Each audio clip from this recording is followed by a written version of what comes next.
이변이 돌아오겠습니다. 반갑습니다.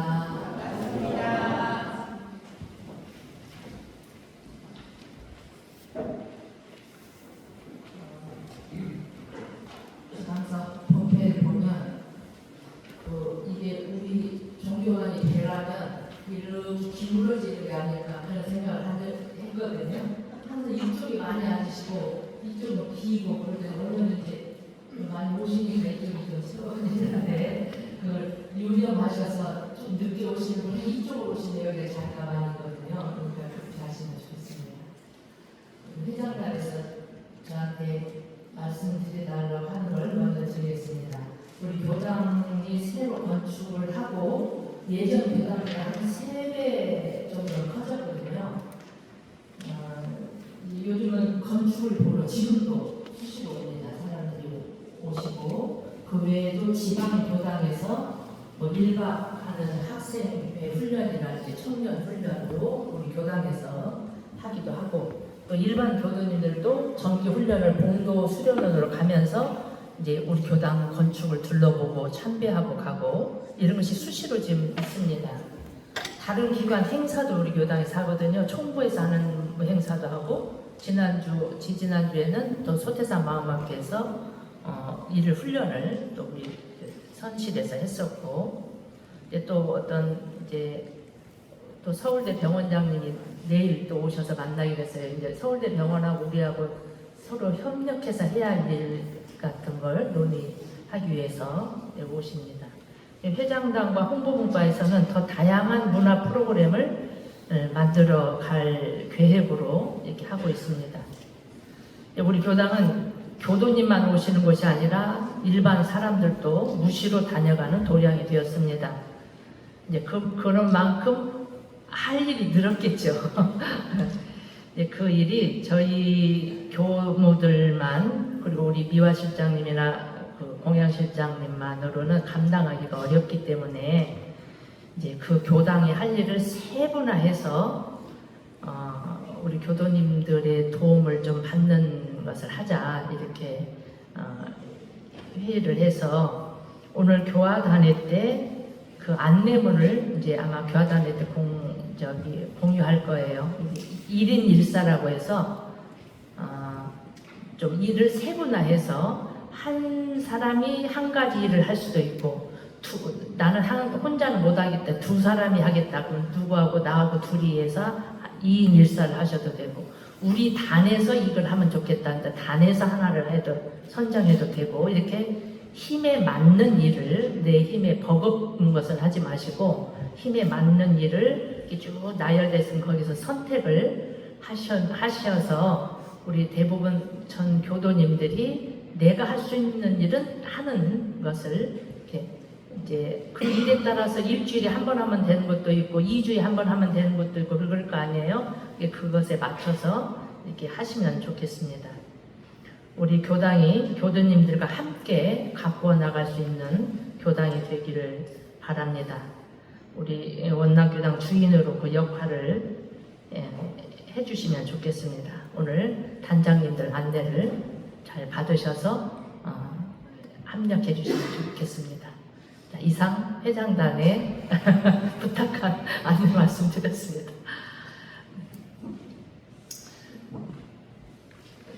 그냥 띄워도 되는데요. 육타오님 사진. 대종사님께서 서울에 오신 지 올해로 100년이 되었다. 지난번에는 구타원 이공주 종사님에 대해서 우리가 공부했죠. 오늘은 이제 2번째 시간입니다. 대종사님께서 전라남도 영광군 백수 길룡리에서 태어나셔서 그곳에서 구도하셔서 그곳에서 기본 제자도 다 만나시고 그리고 그 제자를 데리시고 누만대 바다 갯벌을 막아서 논을 만드시고 딱 1년 만에 지게지고 새끼줄로 측량하고 대종사님께서 직접 하셨다고 합니다. 해서 1년 만에 농토를 만드시는 방어공사를 하시고 그리고 기도에 들어갔죠. 백지혈인의 법인서무사를 놔두시고 그때가 이제 원기 4년입니다. 대가 가신 지 4년 8월 21일 날 우리가 법인절이잖아요. 그때 백지혈인의 기도를 했던 날입니다. 이제 그렇게 대가 가시고 숨가쁘게 그 일을 계속 하시고 이제 지친 심신도 좀 쉬실 겸 해서 이제 부안 변산 복례정사로 들어가십니다. 그곳에서 약 4년을 머무십니다. 그곳에서 이제 우리 지금 하는 사막팔조 사원사요 교법도 만드시고 훈련법도 제정하시고 이런 것들을 다 하십니다. 하시고 그리고 이제 정산 그 수제자 정산을 네가 맘 내키는 대로 가봐라. 전주는 들르지 말고 가라 해서 내보냈죠. 그래서 이제 만나 이렇게 그 인연줄로 쭉 각지 인연들을 이렇게 끌어들여서 만나는 그 기간입니다. 부안 변산에서가 그 4년간 창립의 인연들을 결속하시고 교법을 제정하시고 어느 날 상투를 자르시고 삭발하십니다. 그리고 원기 8년 1923년 원기 8년 음력 9월에 이미 제자가 되었던 최도화라고 하는 분이 이제 기차를 타고 가다가 기차 안에서 우연히 지리산 화엄사의 불공들이러 가는 경성 여자분, 경성인 후에 법명을 박사시화로 받았습니다. 그분을 만납니다. 기차 안에서. 만나면 이제 이분은 늘 내가 미륵불이 이 세상에 나셨다. 생불이 계신다. 이렇게 안내를 하니까 이 박사시화님이 나도 한번 꼭 만나고 싶다. 이제 약속을 기차 안에서 한 것입니다. 원기 9년 1924년입니다. 이 일자는 외우시면 좋겠어요. 원기 9년은 1924년이 갑자년입니다. 대종사님 34세, 우리나라 나이로 34세 되시던 해입니다. 양력 3월 30일에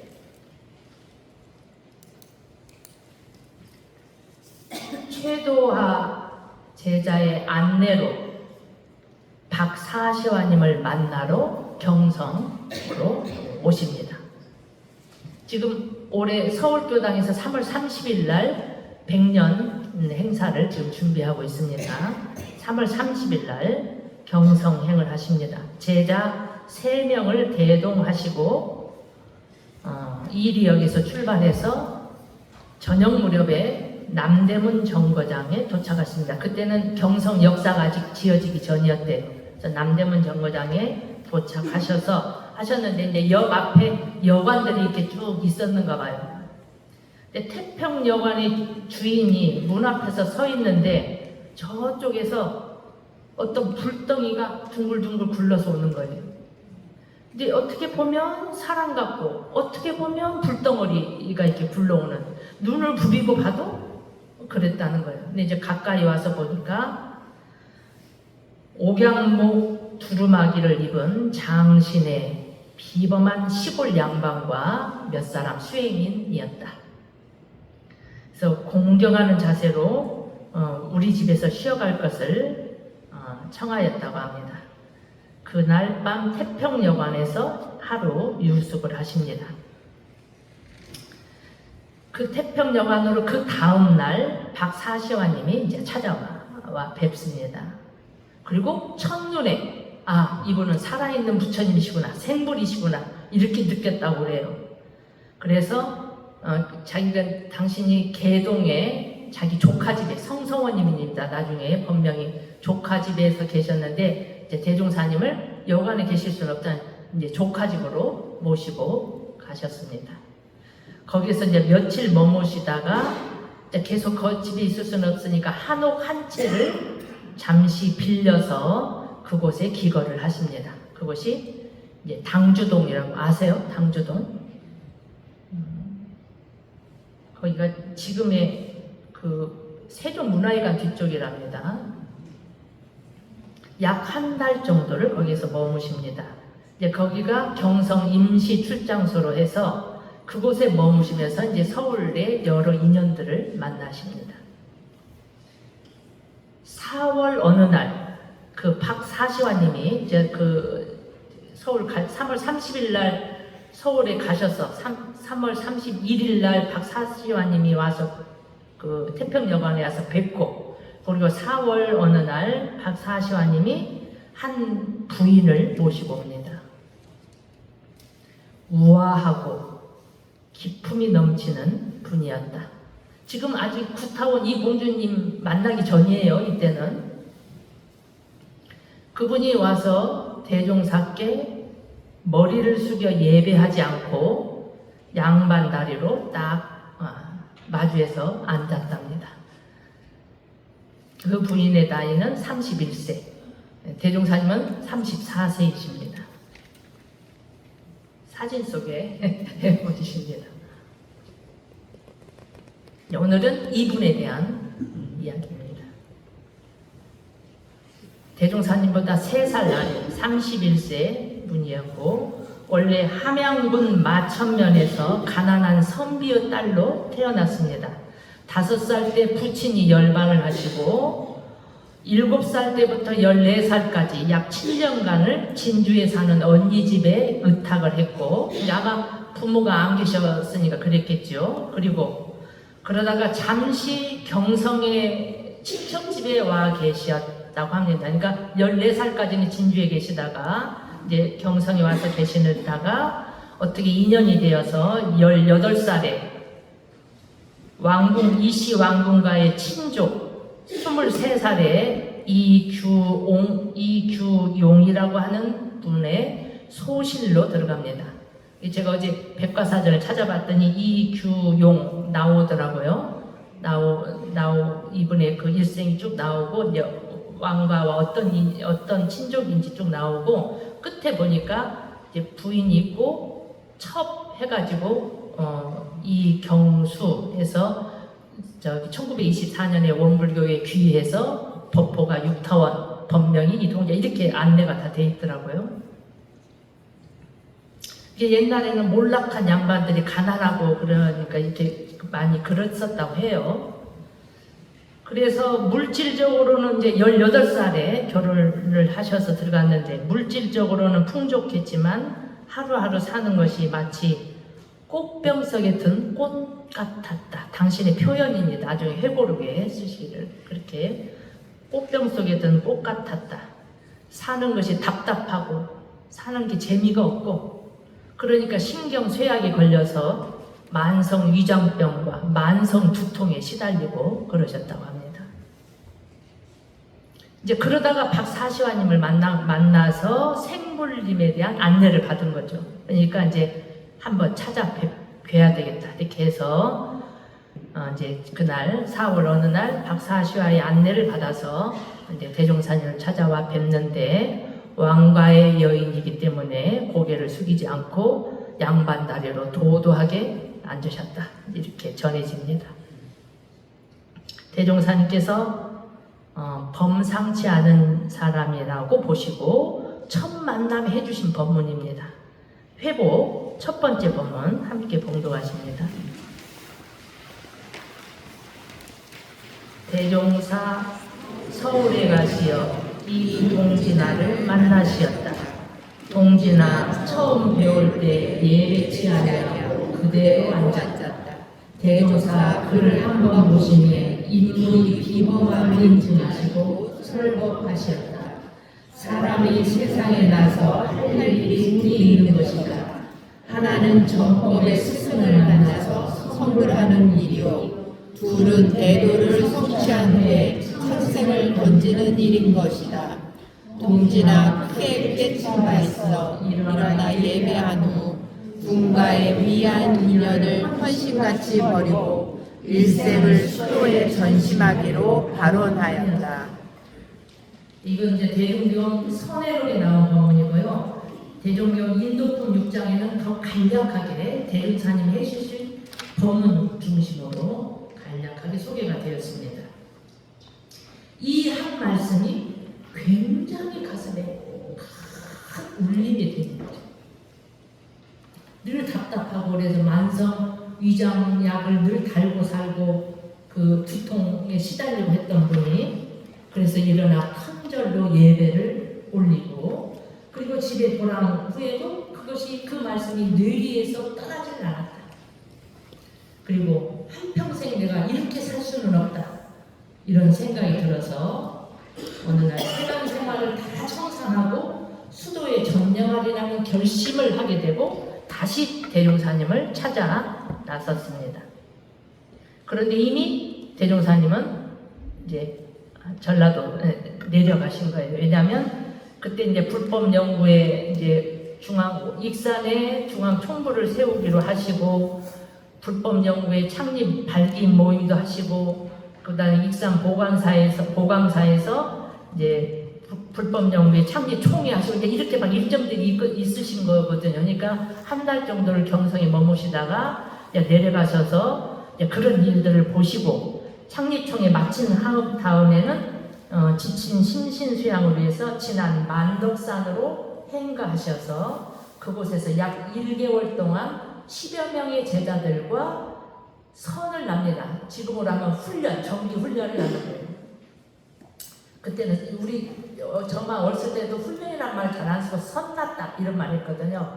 그 좌선할 때 선자입니다. 이제 그렇게 초선 중이었습니다. 만덕산에서. 근데 이제 동제라님이 이제 찾아가 뵀는데 안 계시는 거죠. 안 계시니까 이제 소문을 이제 해가지고 기차를 타고 전주로 내려갔다가 전주에 이미 안 계시니까 또 다시 가마를 타고 임실로 성성원님의 시가집이 있다고 해서 임실로 갔다가 또 이제 지난 마이산에 가셨다 뭐 이런 말 하니까 지난 마이산에 누가 이제 물으니까 마이산이면 도인이 있는 곳이 마이산이다 그러는가 봐요. 그러니까 지난 마이산에 그 돌탑 쌓은 그분이 있죠. 그분도 만났대요. 이게 아니잖아요. 아니고 이제 이렇게 묻고 물어서 이제 만덕산 만덕암에 계신다는 걸 이제 아셨대요. 무더위에 가마에서 내려서 형제는 가마를 타고 갔겠죠. 만덕산 이제 산행을 하는 거죠. 만덕암으로 가는데 날은 어두워지고 산등성에서 길을 몰라고 헤매는 거죠. 헤매고 있는데 갑자기 저 산 위에서 어여 정신 차려서 이리 올라오시오 하는 뇌성병력 같은 소리를 듣습니다. 근데 그 소리 나는 쪽을 향해서 이제 올라가니까 대종사님께서 기다렸다는 듯이 서 계셨다. 인사를 올리고 비로소 안도의 한숨을 내쉬는데 갑자기 동쪽 하늘에서 번개가 번쩍 치면서 뇌성 진동을 하고 광풍이 휘몰아치면서 막 비가 거세게 쏟아져 내렸다고 합니다. 얼마나 산 쓸어 내렸겠어요. 생각해보세요.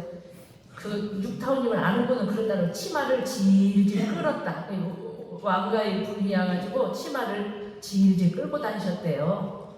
그러니까 그 긴 치마를 질질 끌고 뭐 임실까지 어디까지는 가마를 타고 가셨겠지만 그 뒤부터는 그 치마를 들고 하자면 산길을 헤매고 이렇게 해서 가서 만나 뵙게 된 거죠. 동진화 법명을 그렇게 봤는데 동력동자거든요. 번개 벼락진자입니다. 벼락진. 화자는 빛날 화자예요. 찰나하게 빛나다. 그러니까 가서 대종산 뵙고 잠시 한숨 돌리는데 동쪽 하늘에서 번개가 번쩍 치면서 막 뇌성병력이 울리고 광풍이 몰아치면서 비가 쏟아졌다. 동력동 벼락진 빛날화 동진화라는 법명을 가지십니다. 그곳 만덕산에서 함께 초선을 합니다. 가실 때 누구를 대동해서 가시냐면 이제 친모, 옛날에는 바느질 하는 사람이 부잣집이 다 있었죠. 친모, 그분은 이제 나중에 법명을 김삼매화라고 봤습니다. 들어보셨죠? 대종경에 김삼매화를 대동하고 만덕산에 그렇게 가셔서 이제 그곳에서 함께 그 좁은 곳에서 선을 나십니다. 완전히 새로운 출발의 기원이 됩니다. 영생 삶의 일대 전환을 이룹니다. 그리고 이제 집에 오시니까 한 달여를 말도 없이 어딜 가가지고 이제 왔잖아요. 그러니까 남편 되는 분이 이제 들었겠죠. 그러면 집에서는 공부를 못하냐? 집에서 그 법사님을 모셔가지고 공부를 해라. 그래서 창신동 605번지에 약 100여 평의 대지가 있는 집을 사서 거기 수양처로 이제 해주십니다. 창신동 집 들어보셨죠?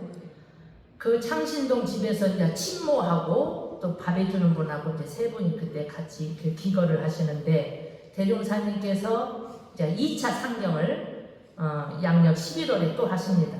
오셨을 때는 그때는 이제 창신동 집에 머무시는 거죠. 그 집에 머무실 때 남편 3년상을 치른 구타원 이공주 일행이 그때 와서 이제 뵙는 거예요. 이제 그 다음 두 번째 올라오셨을 때 구타원님을 만나 뵙고, 처음에 오셨을 때는 육타원님이 대종사님을 뵙습니다. 그 다음에 원기 10년에 대종사님께서 봄에 훈련법을 제정 발표하십니다. 정기훈련, 상시훈련. 얼마나 그 훈련법이 중요한지 아세요? 그거 훈련법을 이론상 진리가 아니라고 해서 가볍게 여기면 안 됩니다. 훈련법을 제정하시고, 그리고 6월에 익산 이제 총부에서 제1회 정기 훈련을 실시합니다. 그때는 이제 3개월 훈련입니다. 만덕산 초선 후에 이제 처음으로 우리 세회상 원불교에서 두 번째 정기 훈련이 시작되는데, 이때도 육타원 이 동진아님이 친모 김 삼매화를 대동하시고 석 달 정기 훈련에 참여하십니다. 그러면서 지병이었던 그 소화불량 증세가 많이 호전이 되고 그랬다고 합니다. 그리고 이제 그 후로는 경성과 익산 총부를 왕래하면서 이제 잠시라도 가서 또 법문 받들고 그렇게 오시고 이렇게 했는데, 그리고 이제 대종사님이 이제 서울에 오시면 또 법문하시고 이렇게 하잖아요. 근데 그 정도 가지고는 이제 이게 맞아 갈증이 해소가 안 되는 거예요. 그러니까 서울 사는 몇몇 분들이 상의를 해서 서울에 이제 교당을 만들기로, 옛날에 지부라 그랬어요. 저 어렸을 때만 해도 말하자면 이리지부 뭐 이렇게 말했거든. 맞아, 원남지부 이렇게 한 거죠. 그래서 원기 11년에 당신의 수양처인 창신동 그 수양처를 교단에 희사하십니다. 그리고 그곳에 불법 연구의 경성 출장소라는 간판을 걸고 이제 총부의 교무를 요청해서 초대 교무로 20세의 주산 송도성 종사가 이제 교무로 첫 부임을 하셨다고 합니다. 그래서 이제 경성교당의 창립주가 되셨고, 이 경성교당이 현재 서울교당입니다. 이 서울교당의 역사가 그때부터 시작이 되어서 우리 교당으로는 영산에 처음 생겼고, 그리고 이제 익산 총부 생기고, 그리고는 세 번째가 맞아면 경성 출장소입니다. 그리고 원기 17년 겨울에 11월에 출가하기 위해서 가산을 전부 정리를 하셔서 친모 김삼매화를 내리시고 익산 총부로 내려가십니다. 네.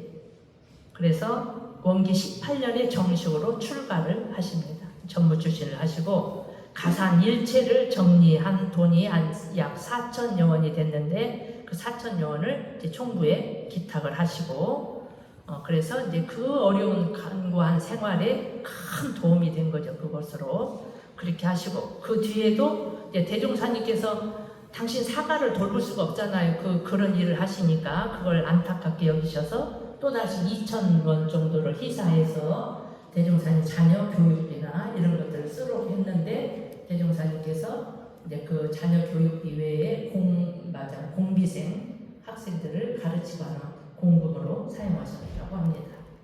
그리고 이제 광복 이후에는, 해방 이후에 서울지부 교무로 공직하면서 전제동포 구호 사업을 하시는데 후원하시고, 그리고 이제 지금의 그 서울교당이 용산으로 이사를 가는 것을 단행하시고, 그리고 강원도 춘천교당이 출장교화를 가시고, 개성교당에 계신 항타원님을 도와서 북한교화를 준비하시고 이렇게 하셨다고 합니다. 육타오님은 전형적인 한국의 여성상이었습니다. 신앙문을 하시지 않았습니다. 그래서 관음상을 연상케 했다. 그리고 후진들의 세세 정복을 살피시고, 그래서 총부에 가면은 여자 교무님들은 늘 육타오님한테 찾아가서 폭폭하고 힘들고 그런 걸 다 쏟아내고, 남자 분들은 음산동산만에 가서 이렇게 했다고. 두 분이 총부에 계시면서 그런 걸 다 받아주시고, 그 상담해 주시고, 그런 자애로운 어머니 역할을 해주시고, 아침 저녁 성탑 가서 기도하시면서 길이 나가지고 그 길을 할머니 길이라고 전사들 학생들이 불렀다고 합니다. 그럴 정도로 늘 맞아요. 대종사님을 마음에 모시고 그렇게 했고 그랬습니다.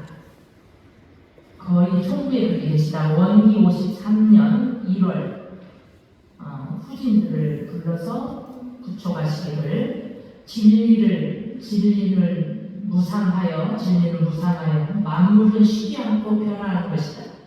영원무궁한 이론의 진리를 잘 배우고 닦아서 고락을 초월하자. 라는 최후 공문을 하시고 며칠 뒤에 75세로 열반에 드십니다.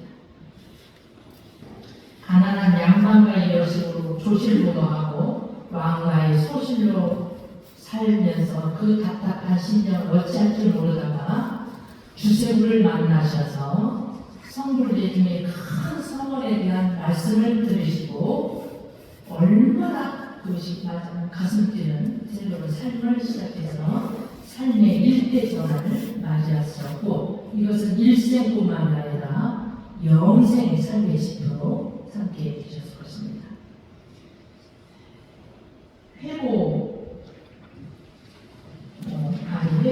아직은 아니고요. 그때 받은 본문입니다. 사람이 세상에 나서 할 일이 둘이 있다. 두 가지가 있다. 하나는 정법의 스승을 만나서 바른 법을 가르치는 스승을 만나야 된단 말이에요. 아무 스승이 아니라 정법의 스승을 만나서 성불하는 것이다. 부처가 된 부처의 인격을 이루는 것이다.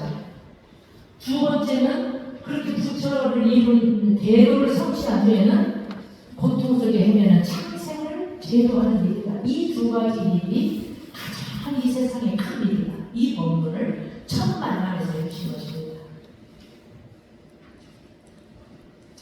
교도님들은 이 세상에 뭐하러 오셨는가요? 우리의 육신이 이 생에 사람 몸을 입었는데 이 사람 몸이 영원하리라는 보장이었습니다. 우리가 육도 육내로 수레바퀴를 보는데 내가 무슨 옷을 입을지 알 수 없습니다. 사람 몸은 늘 영생토록 사람 몸 입을 자신 실력 있으신가요? 눈먼 거북이가 100년 만에 한 번씩 바다 위로 떠오르는데 그때 눈이 멀었어요. 떠오를 때 그 망망대해에 구멍이 뚫린 나무 판자를 만나서 그 구멍 안으로 목을 탁 기대고 잠시 숨을 쉴 수 있는 기회, 그 기회가 자주 있겠어요? 가능할까요? 부처님 이랬대요. 그렇게 가능하겠냐면 그 어쩌겠냐는 제자가 그게 불가능하겠습니다 이렇게 말했다는 거예요. 그랬더니 부처님이 그러나 그건 오히려 더 쉽다. 사람 몸 받아서 불연을 내기는 부처님 법에 신심을 내기는 더 어렵다. 부처님의 비유입니다. 저는 어렸을 때는 그 말이 부황방하다 생각해요. 부황하다는 말 뭔가 아세요? 뻥튀기도 그렇게 뻥튀기를 할 수가 있다. 저는 지금 그렇게 생각합니다. 왜냐하면 얼마나 많은 생명들이 이 우주 가운데 기탁하며 사는지, 눈에 보이지 않는 생명을 우리가 바닷속에 있는 생명, 이게 생명인지 아닌지 구분도 잘 안 되는 생명이 얼마나 많아요. 근데 그 바닷속에 있는 생명보다 허공 중에 몸을 갖지 못하고 사는 영가의 생명은 훨씬 더 많다고 합니다. 그 많은 생명 중에 우리가 가장 최고의 영을 가졌다고 하는 사람의 몸을 받는다고 하는 것은 쉬운 일이 아닙니다. 공부하는 것이 중요하냐면 사람만이 각성할 수 있는 힘이 있다는 겁니다. 사람은 각본을 가졌다. 다른 일체 생명들은 영혼이 있다면 사람은 각본이 있다. 식물은 생본이 있다 그랬어요. 그래서 관조할 줄 알고 본원을 비출 줄 아는 힘이 있기 때문에 깨달을 수 있는 것은 사람입니다. 그런 것을 하지 않고 인생에 나서 그냥 산다는 것은 누가 비유를 그렇게 해요. 진리에 대한 각성 역시 그냥 살고 가면 고등 침팬지다. 그렇게 그 표현이 고등 침팬지. 사람이 해야 할 일, 가장 큰 일, 정법의 스승을 만나서 성불하는 일이요, 고통 속에 사는 일체 중생을 제도하는 일, 그것이 가장 커서 사공서원이라고 하잖아요. 가장 넓고 큰 서원입니다. 대종사님을 만나서 그 답답한 삶에서 가슴 뛰는 삶으로 전환을 한 것입니다. 그 즉흥시가 있대요. 즉흥시 한번 읽어드리겠습니다.